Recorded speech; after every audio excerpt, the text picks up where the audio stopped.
আমার কথা শোনার জন্য আবার আপনাদের ধন্যবাদ।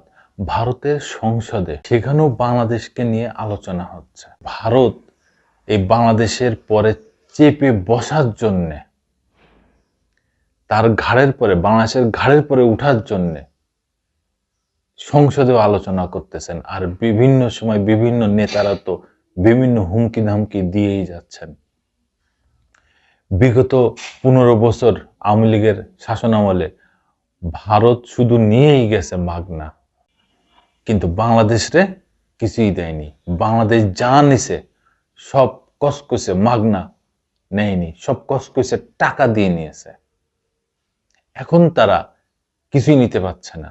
বাংলাদেশে অন্তর্বর্তীকালীন সরকারের প্রধান উপদেষ্টা ডক্টর মোহাম্মদ ইউনূসের নেতৃত্বে যে সরকার গঠন হয়েছে, এই সরকার মাগনা কোনো কিছুই দিচ্ছে না। তো যার কারণে ভারত এরকম উঠে পড়ে লাগছে যে হাসিনার সময় যে চুক্তিগুলো হয়েছে ওই চুক্তিগুলো বাস্তবায়ন করার জন্য চাপ দিচ্ছে, কারণ এইগুলো তো মাগনা নিতে পারবে। কিন্তু বাংলাদেশ স্বাধীন সার্বভৌমত্ব দেশ, এখানে কারোর তাবেদারি চলবে না, কোনো দেশের তাবেদারি চলবে না, কারোর গোলামি চলবে না। সবাই মাথা উঁচু করে দাঁড়িয়েছে। ফ্যাসিস্ট সরকার চলে যাওয়ার পরে বাংলাদেশ নতুন করে স্বাধীন হয়েছে। সেই স্বাধীনতার স্বাদ প্রতিটা ঘরে ঘরে পৌঁছে দিবেন বলেছেন অন্তর্বর্তীকালীন সরকারের প্রধান উপদেষ্টা ডক্টর মোহাম্মদ ইউনূস। ভারতের সংসদে কি আলোচনা হয়েছে এই বিষয়ে যুগান্তর একটা নিউজ করছে। কি বলছে একটু জানি। বাংলাদেশের সংখ্যালঘু হিন্দু সম্প্রদায়ের উপর সহিংসতার ঘটনা বৃদ্ধি পাওয়ার দাবি করে মানবাধিকার লঙ্ঘনের অভিযোগ তুলে ভারতের সংসদে প্রশ্ন করেছেন এক সদস্য। গণঅভ্যুত্থানের সাবেক প্রধানমন্ত্রী শেখ হাসিনার পতনের পর থেকে ভারত অভিযোগ করে আসছে বাংলাদেশে হিন্দু সহ অন্যান্য সংখ্যালঘুরা ব্যাপক অত্যাচার নির্যাতনের শিকার হচ্ছে। হিন্দুদের শত শত মন্দির, ঘরবাড়ি, ব্যবসা প্রতিষ্ঠান জ্বালিয়ে দেওয়ার মতো অতিরঞ্জিত খবরও প্রকাশ করেছে ভারতীয় মিডিয়াগুলো। এইসব সব মিথ্যা বানোয়াট। কলকাতার কয়েকটা সোশ্যাল মিডিয়া এইসব প্রপাগান্ডা, ভুল মিথ্যা তথ্য ছড়িয়ে বাংলাদেশের দিকে আঙ্গুল তুলতেছে, যার কোনো কিছু হয়নি। অন্তর্বর্তীকালীন সরকারের প্রধান উপদেষ্টা ডক্টর ইউনূস বলেছেন যে আপনারা আসুন, এসে দেখে যান বাংলাদেশে কোথায় কি হচ্ছে।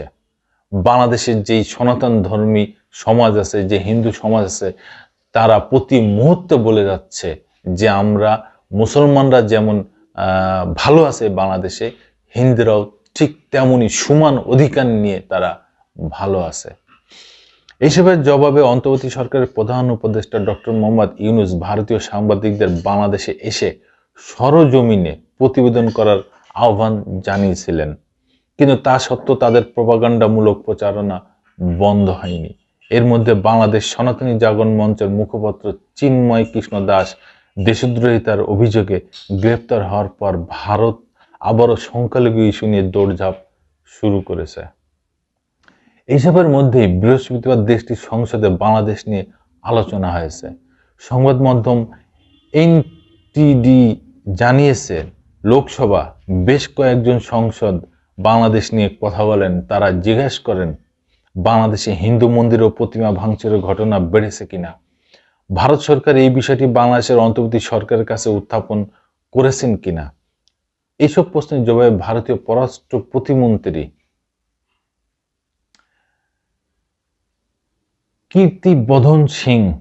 বর্ধন সিং সংসদকে জানান, বাংলাদেশে গত কয়েক মাসে হিন্দু মন্দির ও প্রতিমা ভাঙচুরের ঘটনার তথ্য শোনা গেছে।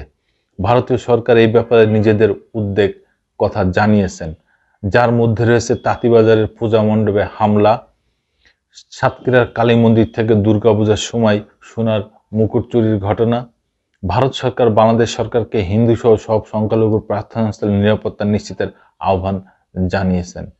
এছাড়া ভারত বাংলাদেশকে বলেছে সংখ্যালঘু সহ দেশটির সব নাগরিককে নিরাপত্তা নিশ্চিতের দায়িত্ব অন্তর্বর্তীকালীন সরকারের। এদিকে সনাতনী জাগরণ মঞ্চের মুখপাত্র চিন্ময় দাসকে গ্রেপ্তার এবং এটির পরবর্তী ঘটনাবলী নিয়ে পররাষ্ট্রমন্ত্রীর এস জয়শঙ্করের সঙ্গে প্রধানমন্ত্রী নরেন্দ্র মোদীর বৈঠক করেছেন বলে জানিয়েছে ভারতীয় সংবাদ মাধ্যমগুলোতে। তারা দুজন সংখ্যালঘুদের উপর নির্যাতন বেড়ে যাওয়ার কথিত অভিযোগ নিয়ে আলোচনা করেন। ভাই, এই যে কয়েকটা মিডিয়া ভারতের যে প্রপাগান্ডা চালাচ্ছে, যে মিথ্যা ভুল তথ্য ছড়াচ্ছে, এইগুলোর বিরুদ্ধেই ভারতেরই উচিত এগুলোর বিরুদ্ধে কঠিন পদক্ষেপ নেওয়া এবং বাংলাদেশে যে সমান অধিকারে তারা চলতেছে, মুসলমান এবং হিন্দু এবং অন্যান্য ধর্মাবলম্বী জনগণরা, এটার প্রমাণ এই বাংলাদেশে আছে। আপনারা এসে দেখে যান, কোথাও কোনো সমস্যা নেই, কোথাও কোনো গন্ডগোল নেই, কোথাও সংখ্যালঘু হিসেবে মানে বিচার করা হয় না, সংখ্যালঘু হিসাবে দেখা হয় না। সবাই সমান অধিকার এই বাংলাদেশে আছে। কেন মিথ্যা ভুল তথ্য ছড়াচ্ছেন বাংলাদেশের নামে সেই ভারতীয় কিছু সোশ্যাল মিডিয়া? এটারও বিচারের দাবি রাখি। ধন্যবাদ। আবার আসবো নতুন কোনো কথা নিয়ে, নতুন কোনো ঘটনা নিয়ে। আমি প্রিন্স।